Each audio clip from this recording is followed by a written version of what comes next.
Young Waqas Ahmad, watchman at the site, said that he was deputed more than a year ago to take care of the tomb. "I perform my duty even on Sundays because the structure is pride of our village. I give whatever information I have to visitors and local people about the old building. I watch and clean the site every day," he said. The dome structure has a battered grave of an unknown saint, as local residents relate different traditions attached to the historic tomb, but are sure of one thing, that the impressive dome ought to be a tribute to a pious man that lived in the Mughal era. Most people said it was the tomb of Pir Tariq, so called by his adversaries, while others weaved their own versions of myths regarding the domed structure. Rahmat Gul, 75, a local resident, told the scribe that his grandfather had informed him that a saint lived near the Budnai river, where a Mughal king would come for hunting and would stay for a short while for receiving prayers of the mendicant. After death of that pious man, the Mughal king ordered to build a tomb over his grave as a mark of tribute to his spiritual mentor.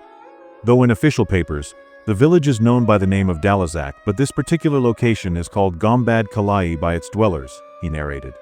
Jahangir, a supervisor of KP heritage sites, told Dawn that after 18th constitutional amendment, such structures had been delved to the KP Archaeology Directorate.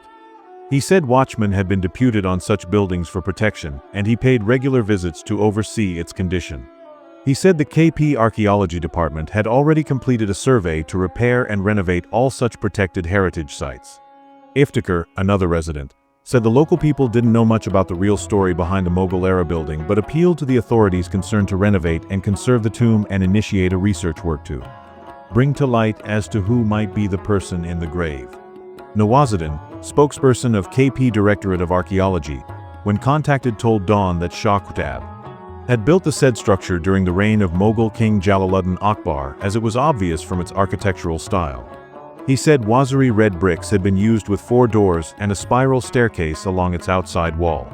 "We have several projects for preservation of heritage sites, and their execution depends on the availability of funds. In Peshawar, 3 to 5 such heritage sites dating back to Mughal era existed, and conservation work will be launched as soon as adequate funds come our way," he said.